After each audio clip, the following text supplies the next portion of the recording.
Welcome to Two Way Tonight. I'm Mark Halperin, sitting on top of the world or near it. Grateful to you for joining. It's been another day of confusing news headlines. I'll run through them. Going to talk a lot tonight about America's role in the world in the age of Trump with two of our friends from International Intrigue. And as always, if you're here on the Two Way platform, we'd love to take your questions, particularly about Donald Trump and the world. So if you'd like to be part of the conversation, please raise your hand. If you're watching on X or on YouTube, you cannot raise your hand, or you can, but I won't see it. But you can go in the chat. And if you'd like to do that, as always, please adhere to our ethos of peace, love, and understanding. Extend the presumption of grace to all, and do not write anything in there you wouldn't say to my face, sober. So a lot going on. A lot of storylines has been typical for the last 3 weeks.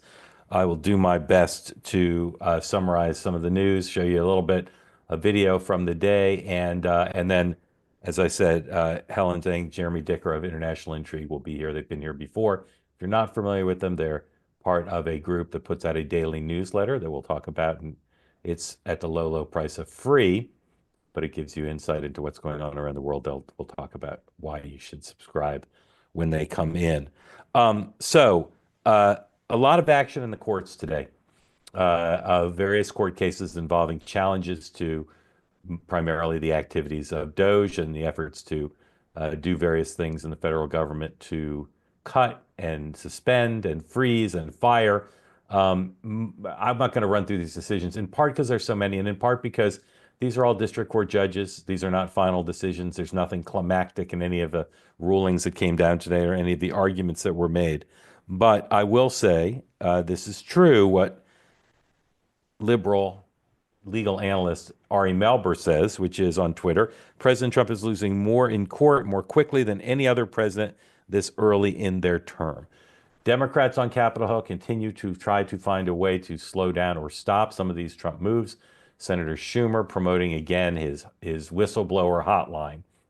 And it is a reality that there is no shortage of government employees who are unhappy about what's going on, some who've been locked out of their offices, but all of whom have stories to tell that the Democrats are trying to promote, and you're starting to see those show up places in the media.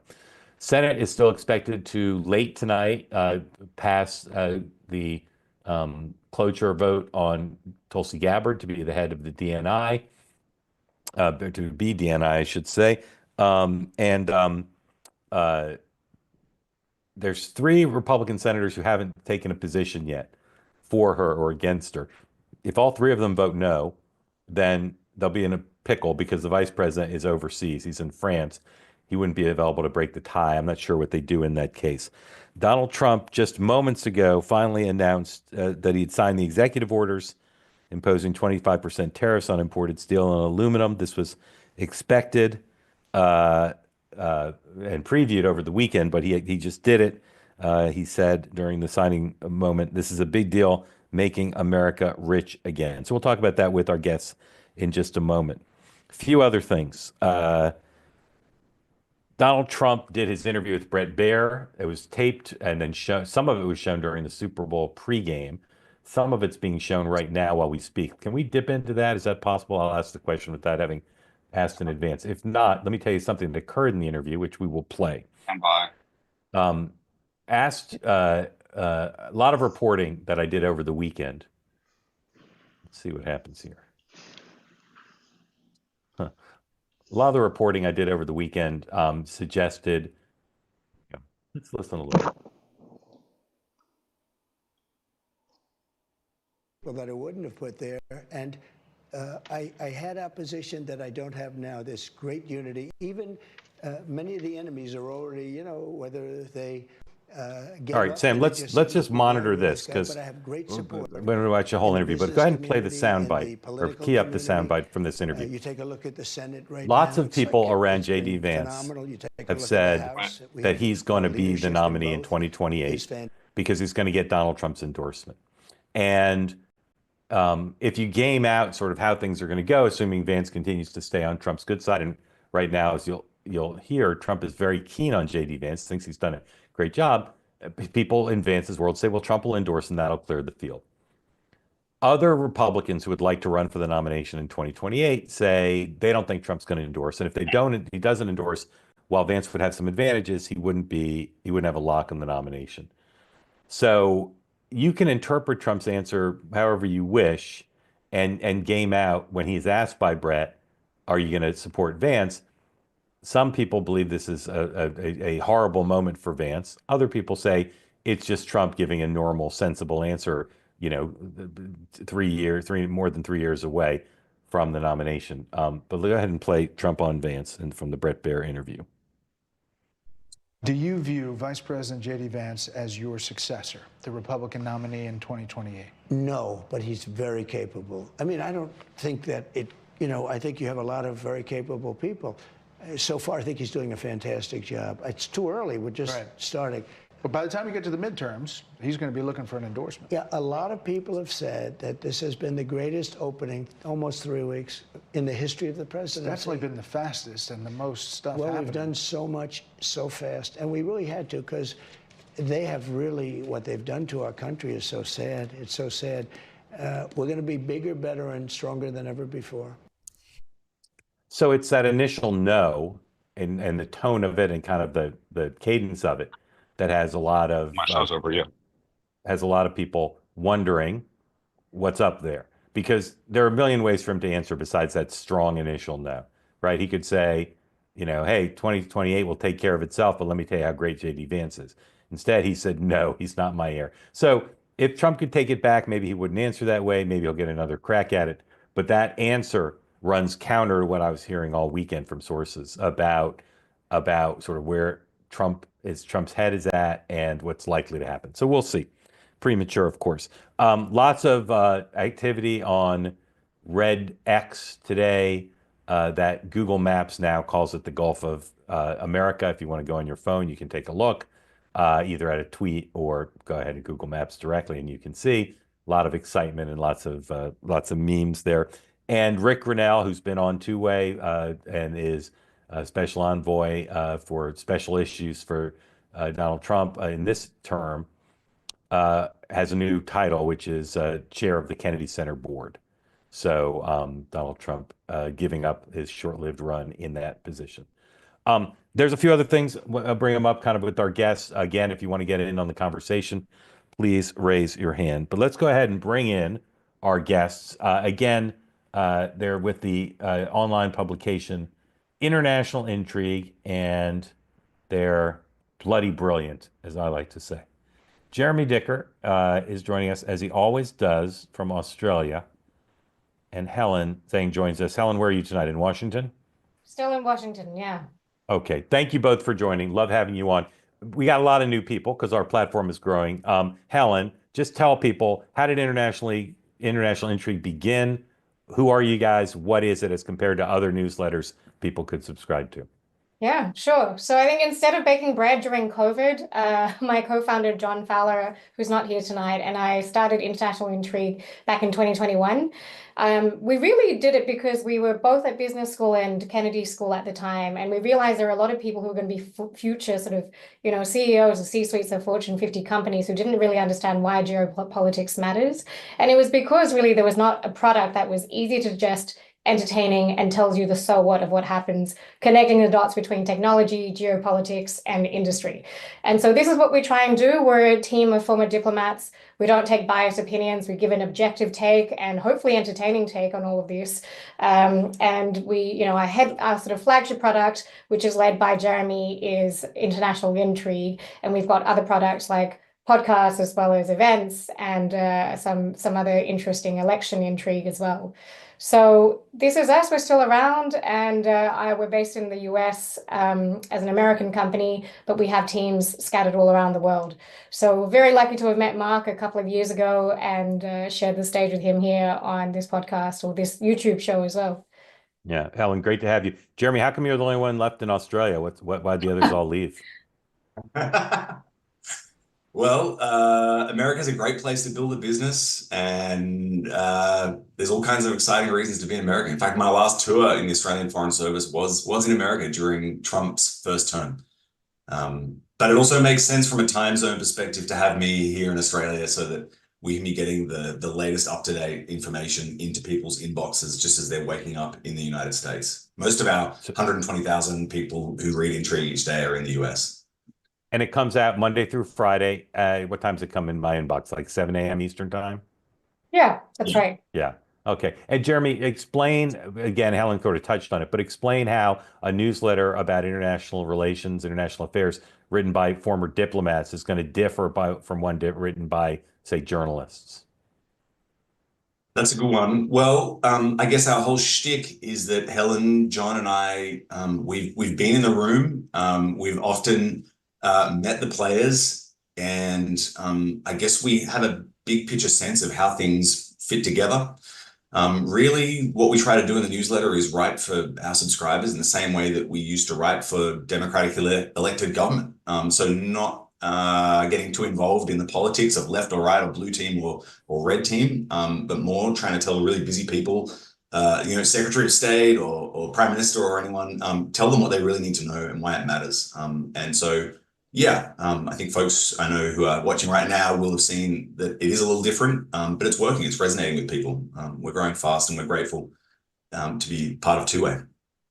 So, thank you. So there's never been a first term, and again, Trump's in a second term, but an incoming president of the United States in my career who's done so much on international relations, both during the transition and in the first few weeks. Normally, presidents turn to international relations later on.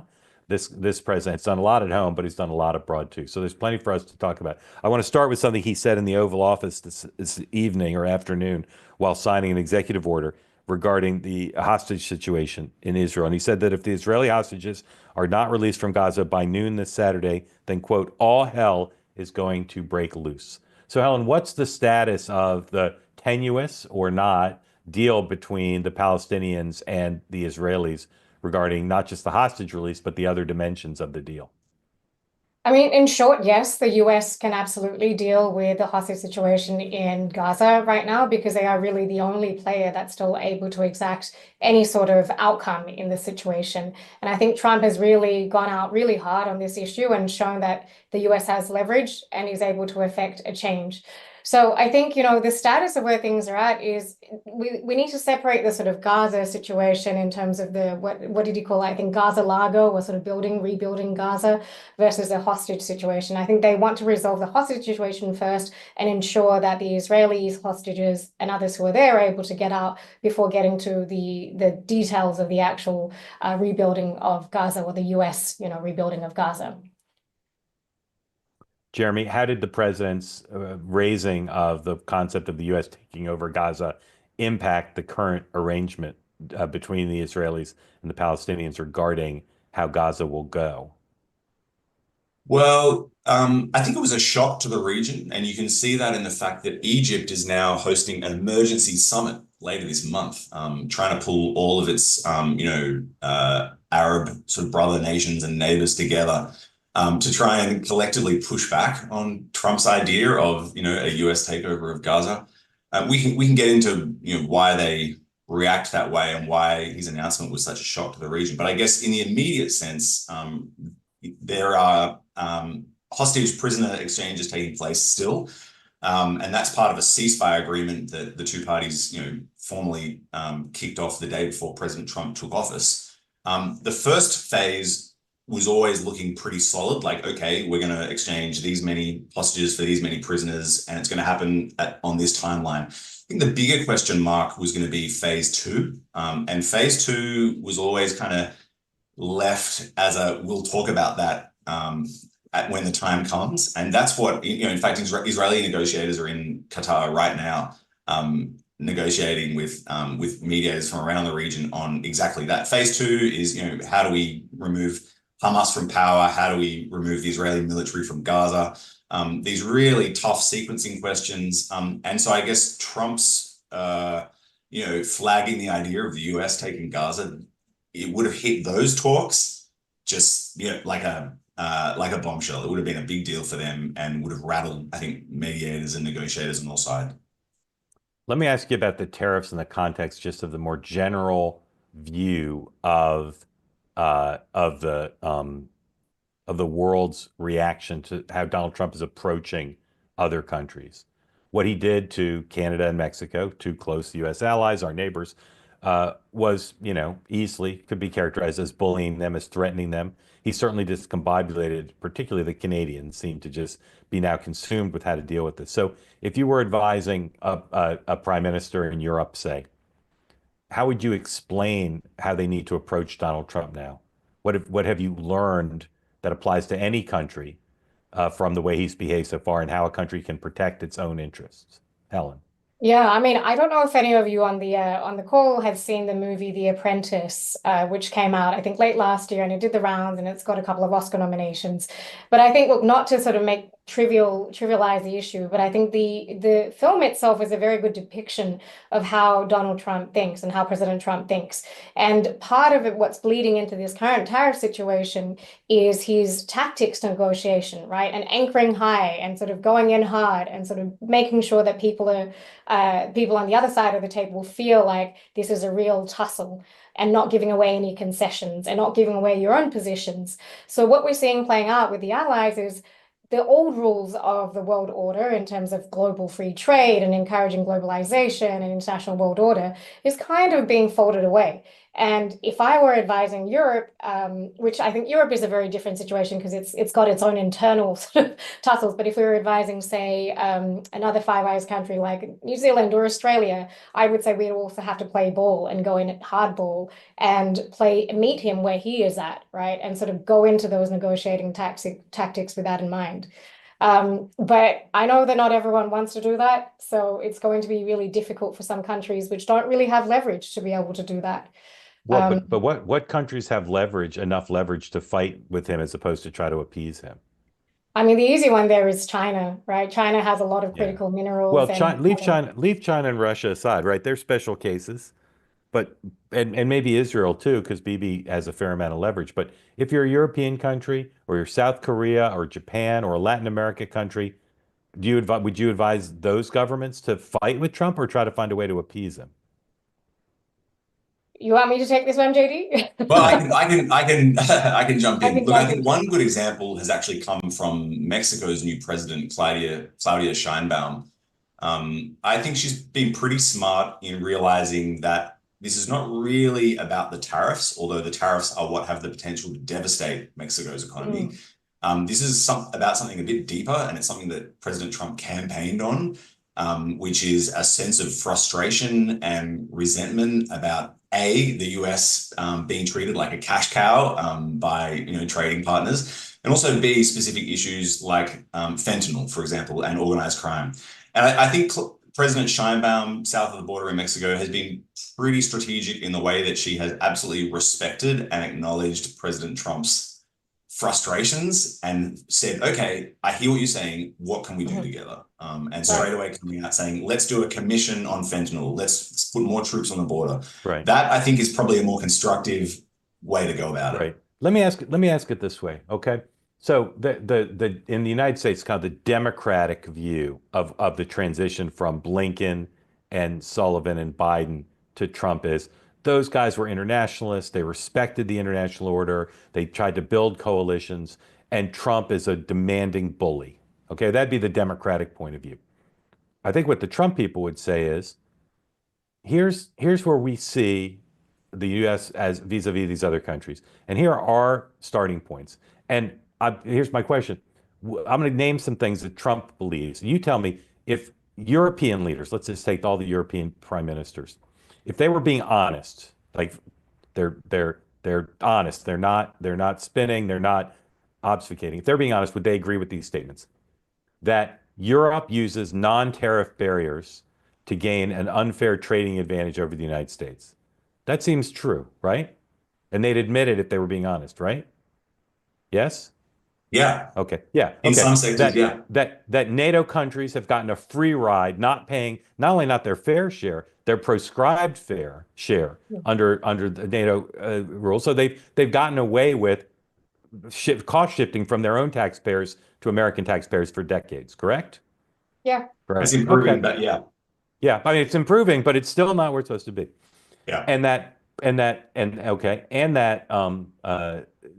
often Europe has for its own, like Germany, for its own parochial interests, has done things with the Russians and sometimes with the Chinese that have undermined American security and America's place in the world. Also true, right? Yes, So Yeah. yes. you guys are not pro or anti-Trump. You're just fair-minded diplomats. Trump's right about all those things. And the policies he's pursuing, including on tariffs, which I think tariffs are ridiculous, but including on tariffs, are just attempting to reorient the world towards America's leveraging its strengths rather than being treated like a patsy by Europe. Yeah, I think that's right. I think the only nuance that we would add in, and folks who read us will know we've touched on this before, these are valid, legitimate objectives that President Trump is pursuing. The question is whether the way he's doing it is going to do more damage to alliances that are really part of America's enduring strength, whether it's going to do more damage over the longer term in the process of trying to fix these issues. And we'll see. History will be the judge on that. But I mean, you can certainly see in Canada there is deep resentment and hurt that Yeah. they got slapped with bigger tariffs than China. I'm not saying that it's right or wrong, but that does have an impact in the way that one of America's closest allies thinks about the US and looks at the US. Yeah, and I want to add to that, which is that I think one thing to keep in mind is also Trump is also pushing back on the way China has approached a lot of its international trade, right? In the last 10 years, we've seen China do a lot more bilateral free trade agreements and regional trading blocs, which I think has been in its favor. And the US has not done that. So in some ways, it's also pushing back on the trend that China has been pushing itself to get more favorable deals by doing Right. bilateral sneaky deals on the side. Not sneaky, Right. but you know what I mean. Yeah, understood. All right, Yeah. let me just give you a little news. And I'm going to talk about Russia and China, and then we're going to get to your questions pretty soon. So if you want to ask questions to our two great guests, please raise your hand. All right, Donald Trump signed the executive order that he had forecast and promised on plastic straws, bringing back plastic straws. He also pardoned former Illinois Governor Rod Blagojevich after commuting his sentence at the end of his first term. Okay. Putin. Trump keeps saying he talked to Putin. Sources in the US government keep saying he didn't really talk to Putin. Putin hasn't said. So there's that ambiguity. And of course, one of the, if you want to call it an unmet campaign promises, Trump said he'd end the war in a day. He obviously hasn't. But that people, if you want to be charitable, you could say that was kind of a rhetorical promise. It's, I'll end it quickly as opposed to literally on the first day, if you want to be generous. How do you think Putin is reading Trump's early moves on the whole chessboard? Is Trump projecting strength to Putin? Is Putin thinking Trump is going to be an easy target, that he'll settle the war on Putin's terms as opposed to Zelensky's terms? How do you think Putin is viewing the first 3 weeks of Trump? Look, I can go first, Helen. Yeah. I think Putin will be alarmed on two fronts. One, on the battlefield, there are Ukrainian troops still occupying a big chunk of Russia in a region called Kursk. They've been there for 6 months, and Putin, a supposed superpower and a strongman, can't even eject the soldiers of his smaller neighbor from his own turf. That's on top of almost nightly destruction of his oil facilities. He's bleeding his sort of rainy day fund. He's in a lot of trouble, and I don't see it getting better. I just see it getting worse and worse. His industrial base is just destroyed. Then Trump arrives, and I think part of Putin's hope was that, just as Trump had promised on the campaign trail, he was going to find a deal. And the fact of promising a deal would have been, a potential face-saving, life-saving off-ramp for Putin. He might, keep his gains. He's occupied parts of Ukraine and then, invest time in rebuilding what he's destroyed, 800,000 casualties, an economy in ruins. But Trump, as is so often the case, has been unpredictable and wily and said multiple different things. And I think that's leaving Putin and his advisors a little alarmed. There's talk of the US doubling down on support for Ukraine. There's talk of the US doubling down on ramping up its energy production, which would push oil and gas prices even lower, which would decimate what's left of Russia's ability to finance its war. So I think I do think there is a real chance we'll see some kind of a deal. I think it's not, if we do see a deal, it's not going to be the one that Putin had been hoping for and expecting. And part of that is because of continued Ukrainian successes on the battlefield. Yeah, what do you think, Helen? That's right. I mean, Ukraine is doing a lot better than I think most of media portrays. Really, the Russians haven't made way beyond kind of where DC to Dulles Airport is in the last sort of few months. So I think from that perspective, I think the Ukrainians hope that they're able to get some kind of a deal while they're strong and they have a good leveraging position to ensure that, they get the best deal possible, right, under Trump. And I think in some ways we talked about ambiguity with President Putin and President Trump talking, didn't they? Either way, they're both marketers. I think in some ways it's good to have the optics that they talked to make the sense that, Trump and Putin have been discussing this potential ledge that he can walk off, and they've made a deal behind the scenes and they're still projecting power, but at the same time, really, they're able to concede and save some lives outside of the Russian military and also give Ukraine its territory. So what the configurations of that looks like, I'm not sure, but at least this is paving the way to a conversation that will probably happen in the next few months. I mean, we thought it was going to be at the security conference, but turns out it's probably not. But maybe it is. Who knows? I mean, this is the thing about president who's unpredictable. Let's dip into the Fox interview again now, if we can, Sam, because he's talking about the world. This would have never happened. It wouldn't happen with Putin, and October 7th would have never happened either. Iran was broke. They were down to their last very small amount of money. Now they have $350 billion, but they have other problems. And, let's go back over there, because I'm the weaver. I'm the great weaver. You know that, Trust right? me. Okay? I'm the great weaver. I get it. Somebody said, oh, he rambled. No. Only the fake news says that. To weave, you have to be brilliant. To ramble, you don't have to be brilliant. I'll just get back in the weave there. No, but I like the weave because it covers a lot of territory and it covers it much more quickly. But if you look at October 7th, Hamas had no money because Iran wasn't able to pay them. Iran had no money.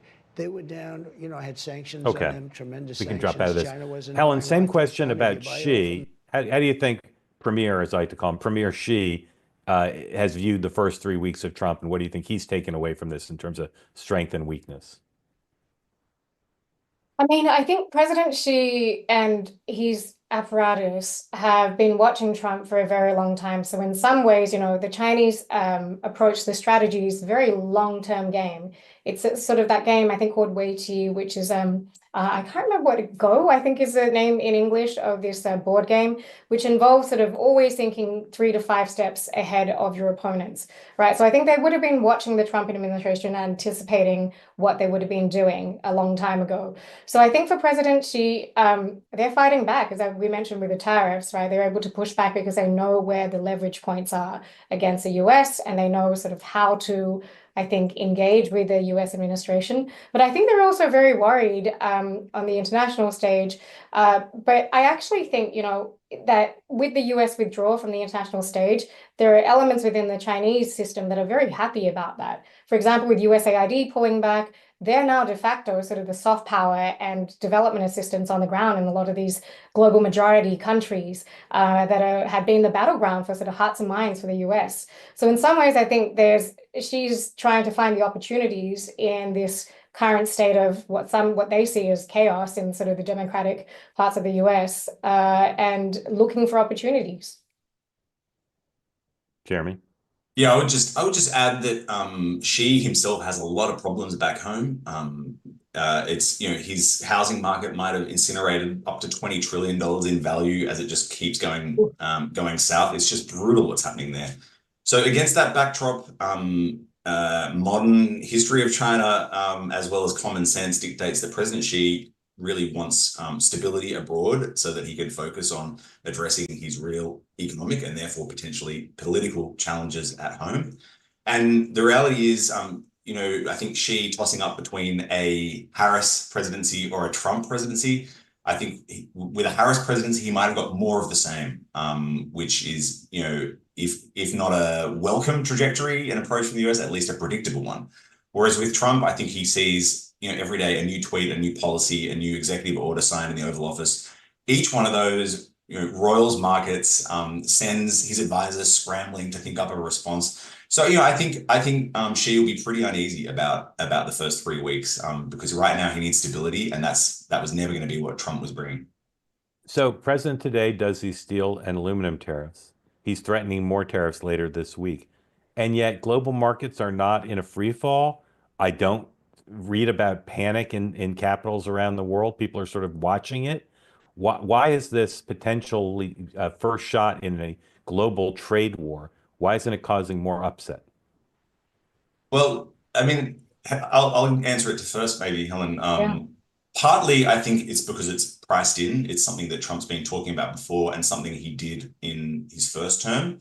I think also partly it's because I think markets and decision makers around the world are pricing in more and more the possibility that each of these new shocking announcements is a threaten and negotiate tactic, potentially, rather than something that's actually going to happen.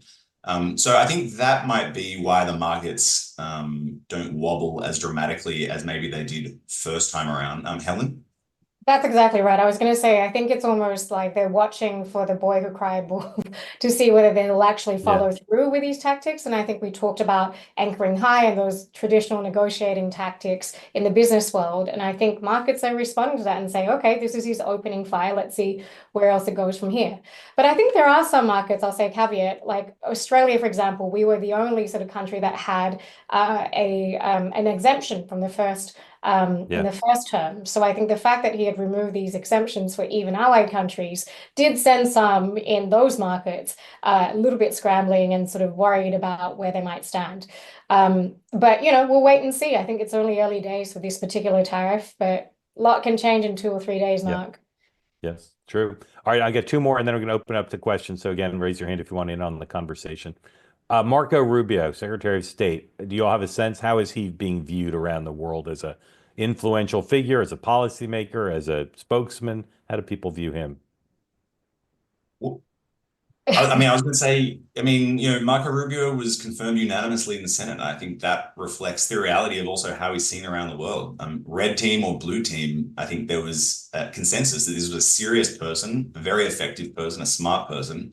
I think probably a lot of, for allies, American allies, probably a little bit of relief because Marco Rubio has a pretty traditional sense about the way that the US can and should use its power around the world to make the world, a more stable and prosperous place.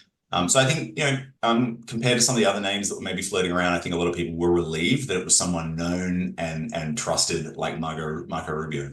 Exactly. And you've got to remember he's got a great record as well while he was on the Hill, right? He's had a lot of, he's been very known and prominent for his work championing human rights and these traditional US values. And he's also a heritage, Cuban heritage immigrant to the country. So I think there are a lot who look upon him around the world as a sort of an American success story, right? So I think he's viewed very favorably for now. I think his policies, let's wait and see what happens in the next 6 months to see what the Trump administration's legacies might be in that space. But I think him personally is viewed very favorably. Yeah. All right, join me now in Crazy Town. Okay. About 10 days ago or so, I forget when it was, someone I know who's a very experienced hand in foreign policy said to me, have you heard about these discussions between China and the US in which they make a deal on tariffs and trade? The US takes over TikTok. The US gets China's permission to take over Greenland, and she gets Taiwan. I said, that's the most ridiculous thing I've ever heard. Like, no, that's not going to happen. And this person said, no, like, this is something people are talking about. So I didn't do anything about it because I have real life to live and it seemed ridiculous. Then someone in Washington who's very close to the president, they're not a foreign affairs person, but they're very national security, but they're very close to the president, asked me about it out of the blue. They said, hey, what do you know about this thing? And they repeated it virtually verbatim. Deal on trade, deal on TikTok, deal on Greenland, and China gets Taiwan without having to invade. And again, I said, there's just no way. Like, forget democracy, semiconductors, like, there's just no way.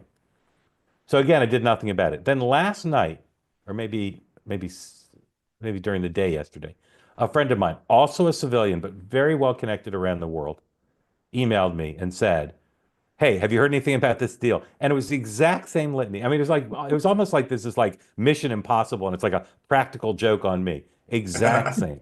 So I ask you, could there possibly be anything to that? I mean, this is a modern equivalent to those chain emails that you're meant to forward on to like 20 or so Right, people. exactly. Yeah. I think, being in DC, I'm here in DC, and I will say my limited time being here in 3 years, I do hear a lot of these sort of rumors that then kind of just take a life of their own around the city. So I will say, prior to kind of Trump 2.0, I would have dismissed this idea and said that they're probably smoking something. But in this new world, I think that there's a 50-50 chance of this being a thing, right? Whether it's exactly the sort of timeline or the exact sort of configuration of Greenland for Taiwan or whatever it might be. The one thing that I think is probably unlikely there is Taiwan. And I will say this because I think that there is too much at stake for Xi and also the global semiconductor industry, as you rightly said, Mark, to sort of rattle Taiwan. So I think that's the only one I put a real big caveat on. I think the rest of it, Yeah. Greenland, trade, Oh, TikTok, sure. Oh, all probably 100%, very likely.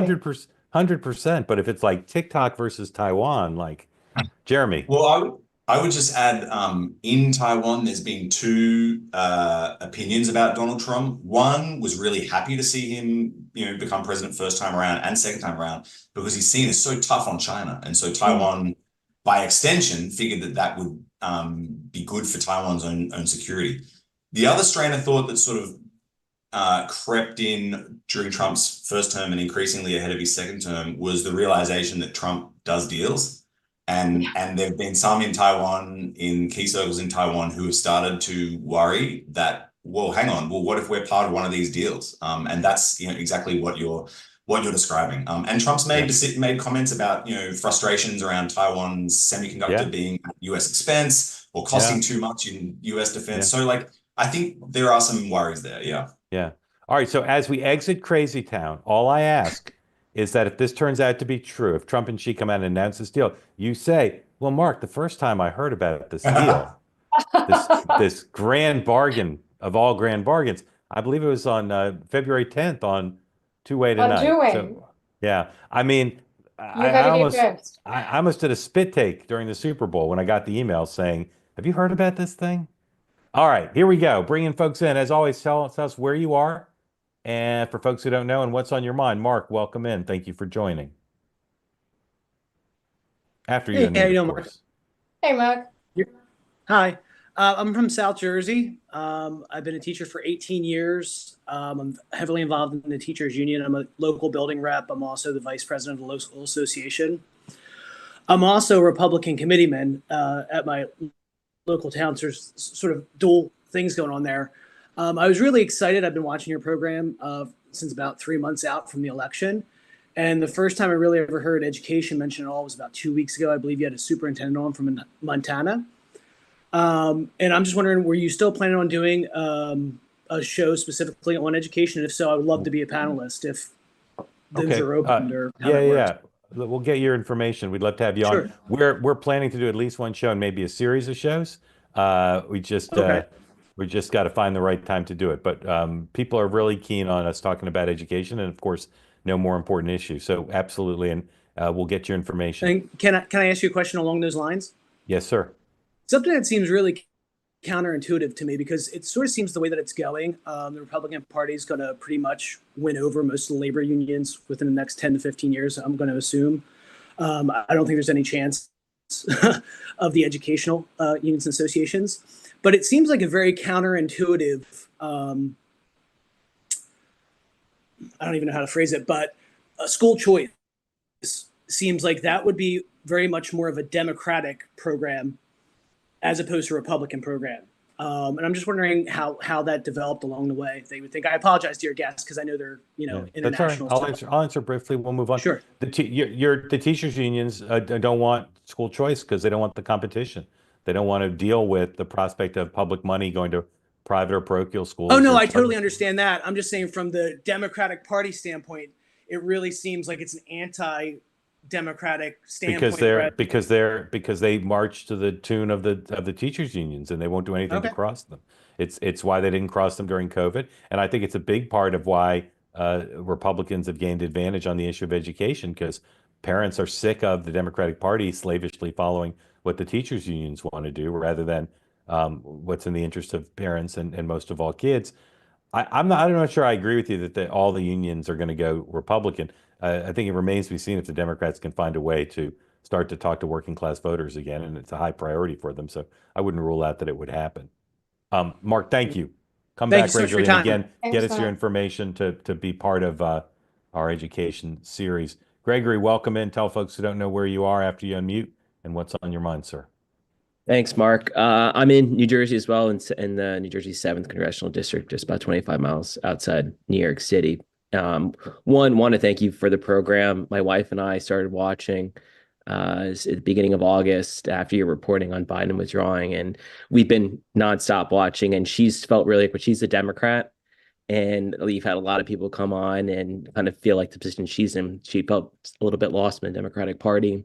And I think there was one woman from, I think, Brooklyn who was a Tom Cottonite, which I thought was pretty funny and rare. And she associated with that. And I just want to thank you for kind of creating Thank this. you. I'm very grateful to you. Thank For you. this. But just had a couple quick questions. I think first one, Mark, I know you started off with the legal cases. And one of the things I've been hearing and reading about is the executive like unitary theory. And one is how those cases would play into that. And I think to me, it seems like it's playing right into Trump's hands again, where these are going to get teed up and give him more power in the end of it. And then to two, I think Jeremy and Helen want to get your thoughts on like what's like the most underreported international stories that are going on right now that's not getting a lot of coverage. And then the last thing is like, do you believe like with the Ukraine invasion, do you believe like in the long run, the NATO's expansion strategy did more to weaken or help strengthen its Europe's security in the long run? Great questions. All right, I'll answer the unitary executive one real quick, and then you guys can take the second two. I never predict judges and justices. You've heard me say it before if you're a regular here. I think that it's possible that there are 5 or 6 votes on the Supreme Court for that perspective on some of these cases. And you can read the op-ed page of the Washington Post and the New York Times or of the Wall Street Journal and hear legal experts indignantly say there's only one answer here. Well, there's not. There's legal arguments on both sides, and we won't know, I think, until we get to the Supreme Court. But there's I think a decent possibility that if President Trump's lawyers are good, that they'll win in the Supreme Court on some of these cases, and they'll remake the way the executive works, just as they remade what people's perceptions were about criminally charging a president. They basically said a president can't really commit a crime, and they may say that it's perfectly fine for the executive to say, you know what, USAID was created by Congress, but if the executive thinks the right thing to do is fold it into the State Department, that's fine. So I don't think we know, but I don't think either side has such a clear-cut argument. All right, now, Jeremy, Helen, let's start with Gregory's second question. What's 1 or 2 international stories that aren't getting much attention that you think are super important? I think there are a couple, but I won't dive into both because I tend to do this when I only answer one thing and then answer both. But I think for me is what we wrote on today, actually, in today's edition of International Intrigue and the broader trend. So what we wrote about today, Greg, is on China's deal with the Cook Islands, which is a part of the sort of the Oceania region or the Pacific, broader Indo-Pacific region. And we've seen China sort of make headway there and strike these bilateral deals with those countries without much US presence until recently when the US came and opened a few embassies in the Pacific Island states in Oceania. So I think that's been really underreported because it's a region that, is so important to the US and also important to a lot of our allies in Southeast Asia and Australia, but it hasn't really been covered. And I think the second thing I would say quickly is just in Congo and all that's going on there between the neighboring states. So maybe JD, I'm sorry, did I steal your one? Feel free to. No, I would say Democratic Republic of Congo, raging war, displaced 7 million people. In Sudan, a civil war that's displaced 12 million people, credible accusations of genocide. Really big, shocking stories that don't get much coverage. We cover them at International Intrigue, but we try and do it in a way that makes it relevant to our readers in the US and explain why this matters. It's more than just a humanitarian story. In Congo, that's where we get most of our cobalt, which is what powers our iPhones and our Teslas. And these armed groups are fighting over access to those mines. So we try and fill in those gaps. And I'm glad you asked the question, Gregory. Just a little news, Tulsi Gabbard's nomination to be the DNI advanced in the Senate 52-46. Doesn't mean she'll be confirmed on final passage, but she will be. Did you guys fully understand Gregory's third question about Ukraine, or do you need him to repeat it? Yeah. Sorry, yeah, maybe if you Yeah. don't mind. Yeah, I think like with the Ukraine invasion, like do you believe like NATO's expansion strategy has like strengthened or weakened your European security in the long run? I think, go ahead, I would George. just nuance and say, you have to question whether it's a NATO expansion strategy or whether it's former Soviet states who've previously been invaded and occupied by Russia, rushing to NATO as soon as they could, saying, please protect me. And the states that did that in 1994, like Estonia, Latvia, Lithuania, these are like committed US allies. Russia hasn't touched them since. The states that didn't do it, and one of those is Ukraine, is now being invaded. So there are different ways of looking at that question. I think, NATO expansion is a common talking point that people put out there as, justifying Putin's invasion or whatnot. I think, though, over the last 2 years, Putin himself, in interviews, including with Tucker Carlson, he's made clear that was, if maybe just part of his reason for invasion. I think really he's trying to recreate the Russian Empire, and Ukraine is his first victim. I mean, I think history will show that to be true. But it's a good question, Gregory, and yeah, appreciate it. Helen, Yeah, I anything have to less add? nuance you. I think it's a good thing. I think it's good that the EU countries are able to push back, and I think NATO is pushing back on Russia because the long-term trajectory of what he wants strategically is to have, as Jeremy described, more countries back in the sort of Russian Empire orbit. Gregory, thank you for coming. Hope you and your wife come back regularly, and very grateful to you for your kind words about the platform. Thank you. Well, thank you, Mark. Okay. Let's Suzanne, come on in. Tell folks who don't know where you are after you unmute what's on your mind, please. Hi, can you hear me? Yes. Yes, ma'am. Okay, thank you. I'm in Piney Creek, North Carolina, which is in Northwest, 30 minutes from the nearest grocery store, I like to say. It's very rural. But I was very interested in this Gaza idea. I mean, I know when Trump first announced it, it sounded crazy. But when I saw the hostages come out over the weekend, and they looked like people from the Holocaust, Yeah. I was so disturbed. And when I saw all the tunnels, clearly we can't go back to the way things were. So is it possible that Trump's completely outrageous idea will lead to some new solution that could benefit both the people of Gaza and peace in the region? Because Hamas is just clearly using them as a pawn. Sorry, that's it. That's a great question, Suzanne, and thank you for asking that. I think something has to change, right? On both sides have lived through generations of cycles of violence that then you go back to peace talks, and then the both sides talk, and then there are people coming in from other Arab states, or the US gets involved, but then it comes to the same sort of resolution. And when 7th of October happened, I think we saw this cycle repeat itself. So to your point, Suzanne, I think Jeremy and I talked about this earlier prior to this show. I think something has to change. The reset button that Trump has pressed means that he'll pull in a lot more of the Arab states' involvement, whether they want it or not, because it is their region, and pull in sort of investors like Qatar and other sovereign wealth funds in the region who may be able to invest in Gaza and rebuild it, or with US investment as well. I think my only caveat there is I am worried about the lack of ability for the Palestinians to return. So this is often talked about as the right of return. And I think that is where I'm watching to see what the details are, because so much of this is people slaving over the details of this language to ensure that the Gazans can return if they want to. President Trump today in the interview with Bret Baier said they can't return because they'll be so happy where they're resettled. Correct, exactly. So, I mean, So- Jeremy, keen to hear your views on One this. other quick, Jeremy, before you go, one other quick piece of news. And New York Times and Fox News are now reporting that the Justice Department plans to drop the charges against New York City Mayor Eric Adams, who's been under federal indictment. That'll get a lot of scrutiny and a lot of discussion because his chances of being reelected now go up somewhat substantially. Jeremy, on the Gaza proposal from the president. Yeah, one way I think about President Trump's announcement is it reminds me of his comments during his first term when he said other kind of, shocking, outrageous things that shocked people in Europe, which was that, hey, if you guys don't lift up your defense spending, maybe we won't defend you.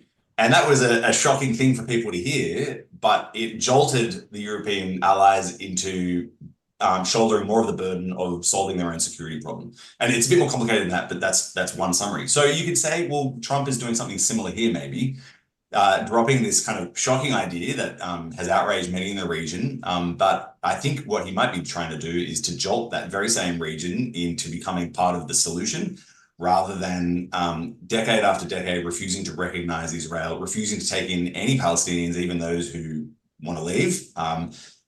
Yeah, we may well see a shift in the way they approach this. Yeah, good question. Thank you. Suzanne, Thank you, Suzanne, do you know Suzanne. Suzanne, you know what Jeremy calls the place you live 30 minutes from a grocery store? No. He calls that the Outback. I made that up. I don't know. Jeremy, do people in Australia really refer to the Outback? Is that a thing? Yeah, we get it. Yeah. All right. Well- Suzanne, thank you. Appreciate it. All right. Let's bring someone else in. Sir, tell folks who don't know where you are, how to pronounce your name, and what's on your mind, please. I'm from Almaden Valley, California. You can call me R Dizzle or Artisan. R Okay. Dizzle. Rahul Varshney. Rahul. Wait, how Okay. do you say it? Drop the B and T in brothel. Rahul. There you go. Welcome in, sir. What's on your mind tonight? I mean, NATO did destroy Yugoslavia and Libya, right, at the behest of Hillary Clinton and the so-called left wing. That's one point of view. I mean, isn't it Hillary Clinton's point of view? We came, we saw, he died. All right, Yeah, sir. I mean, do you have a question? Well, Is that the I've question? never heard people talk about how Europe has gone back decades by these invasions of fanatics, and NATO is just standing by as it's happening, or is it actually directing it? Well, nobody's attacked a NATO country. So it's going on in their backyard, but NATO Oh, no. itself. I mean weapons to jihadis in Syria, CIA vetted moderate rebels through Turkey, exposed by Turkish parliamentarians.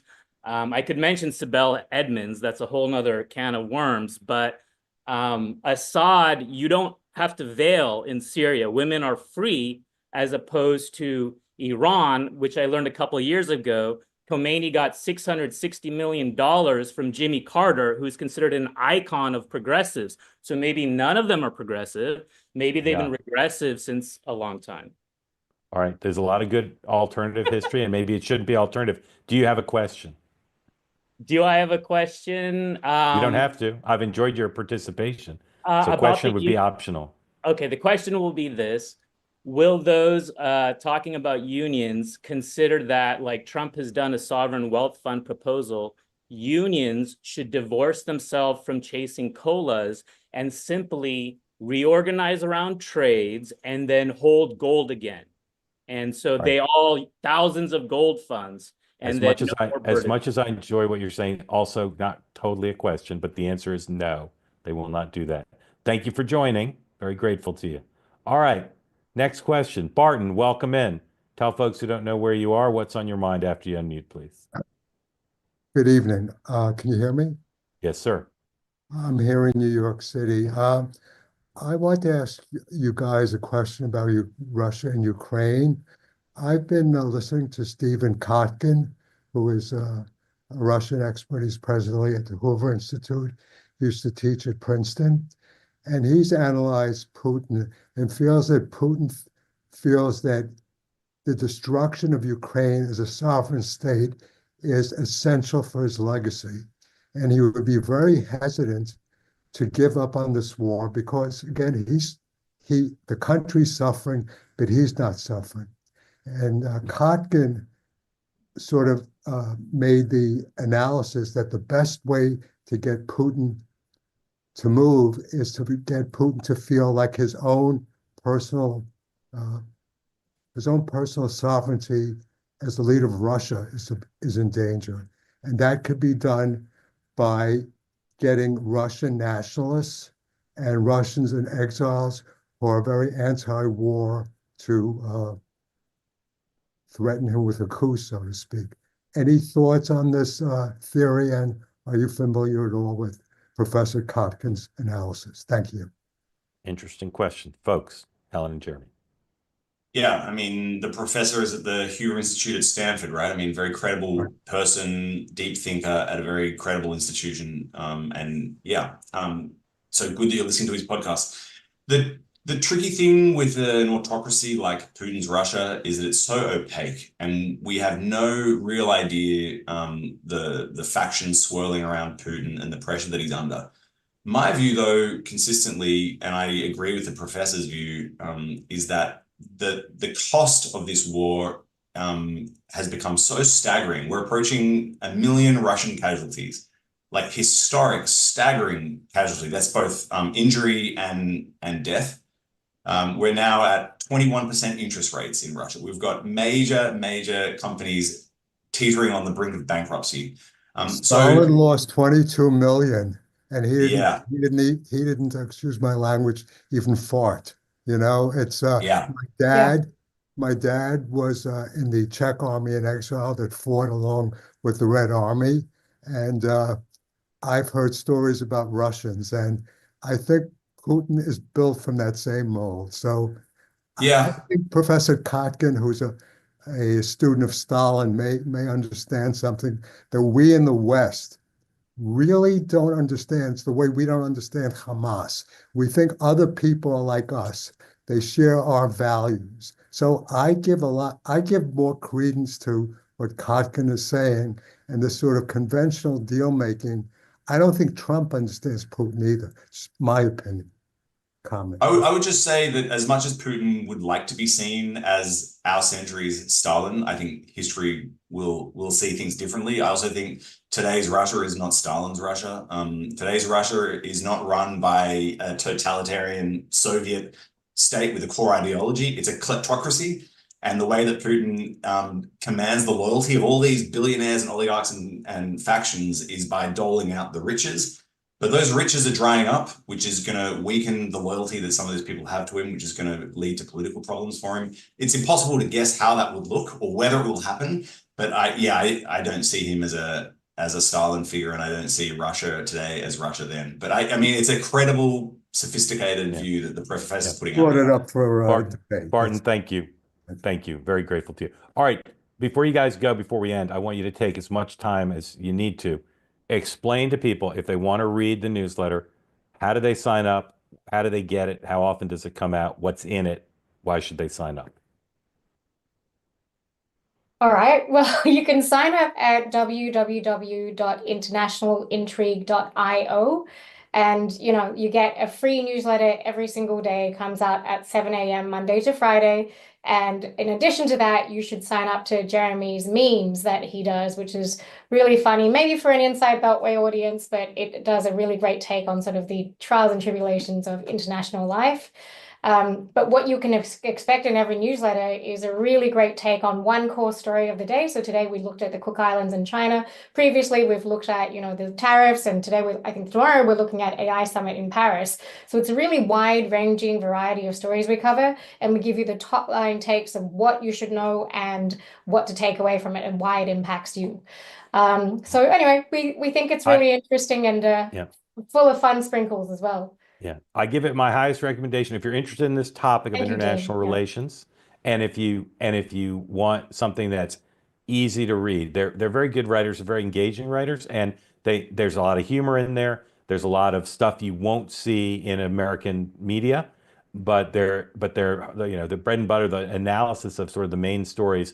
You just won't find anything comparable in my experience, because again, they're writing about it from a different perspective. They're not ignorant journalists. They're experienced diplomats, and it shows every day. Always love having you two on. That third guy, I can't remember his name, but I'm sorry he wasn't here too. But Jeremy and Helen, thank you for joining us. Thank you all for watching. Tomorrow, 9 a.m. Eastern Time, Sean Dan and I will be back for the morning meeting, and we'll be back here tomorrow night. We have spectacular guests, but I'm not going to tell you who they are. As good as these guests, if you can believe it. So you'll want to come back tomorrow at 6. I'll tell you in the newsletter tomorrow who they are. But grateful to everybody for watching, grateful for the questions we got. Have a great evening, and I'll see you at 9 a.m. And again, Jeremy and Ellen, thank you. Always great to see you. Thanks, everyone. Thank Bye. you. Bye.